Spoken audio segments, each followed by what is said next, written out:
Notre pays, on aime falsifier l'histoire et les faits.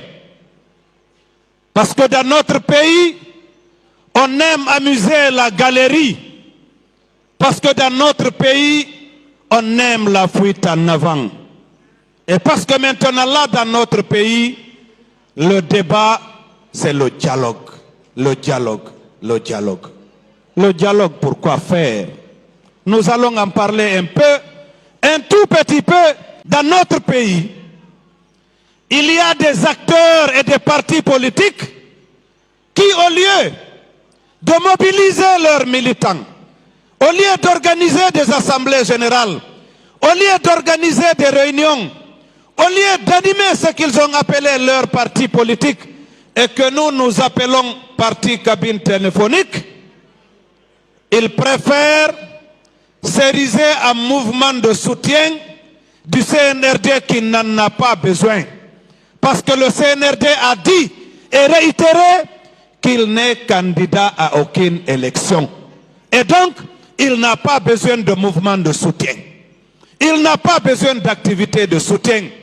Mais en dépit de tout ça, des acteurs politiques en manque de repères, qui sont habitués au partage de per diem, de pause café et de pause déjeuner, ne nous laissent pas tranquilles.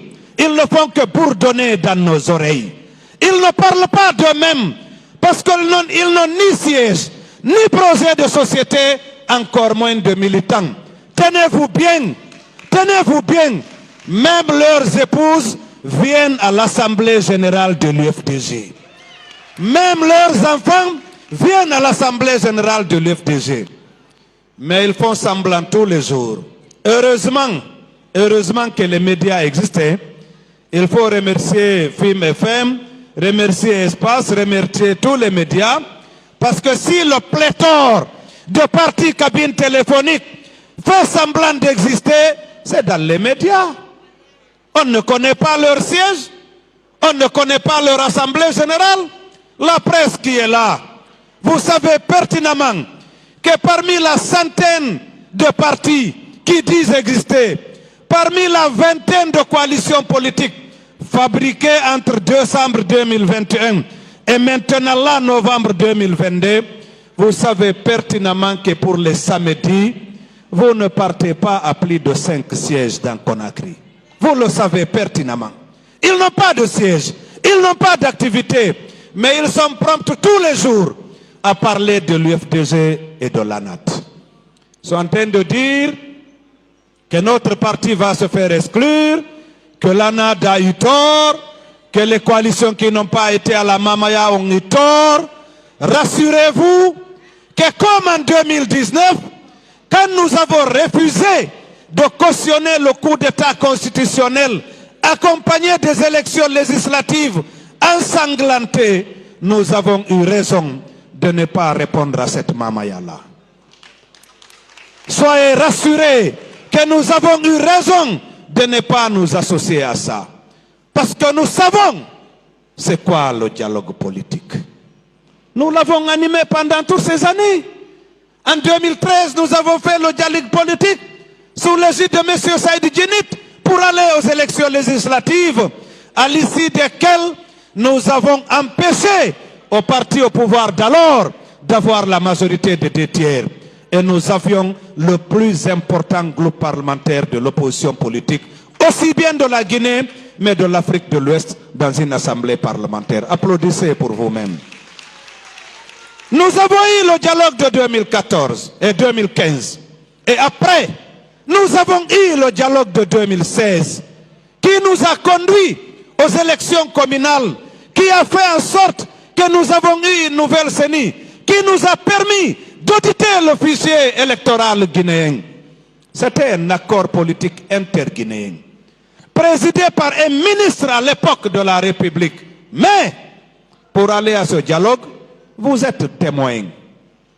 Il a fallu que les belligérants, que les protagonistes, que ceux qui ne s'entendaient pas, que ceux qui avaient un différend, parce que c'est ça le dialogue, c'est ceux qui ne s'entendent pas, qui ont des points de vue différents par rapport à un problème de la nation, c'est eux qui se retrouvent.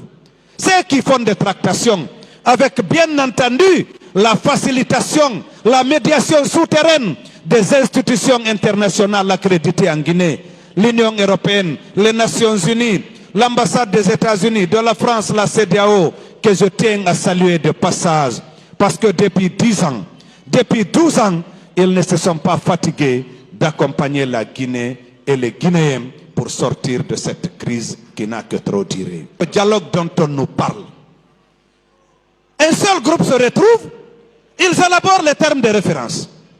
Ils décident du couleur du jour. Ils décident des partis prenantes qui doit être là. Ils décident du nombre de représentants. Ils décident quand est-ce que ça va se tenir. Ils décident des tenants, des aboutissants, des mécanismes de prise de décision.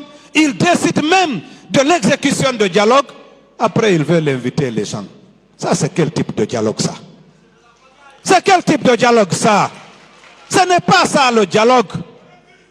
Ce n'est pas ça, le dialogue.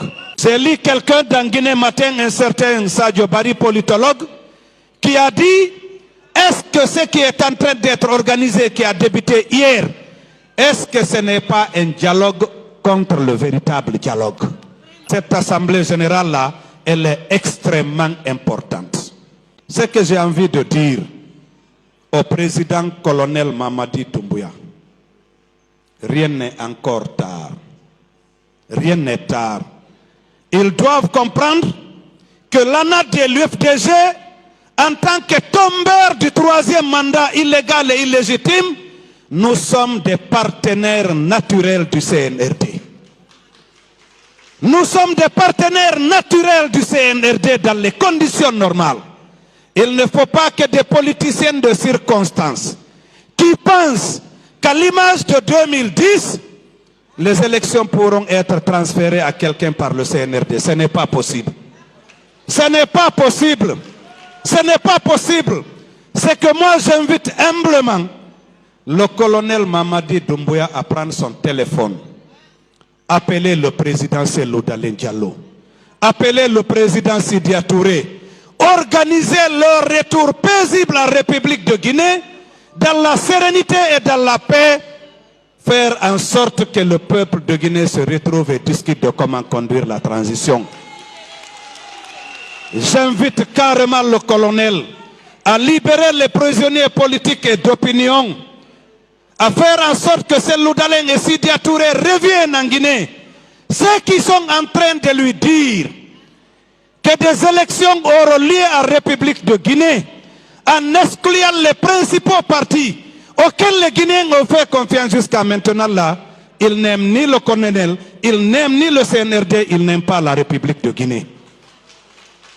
Ils n'aiment pas la République de Guinée.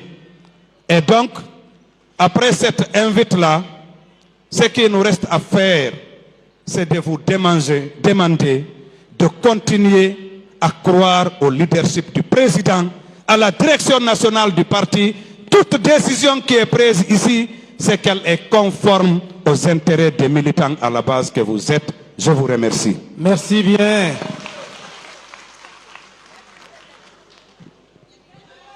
Honorable Cellou Baldé, comme on l'aime. Merci.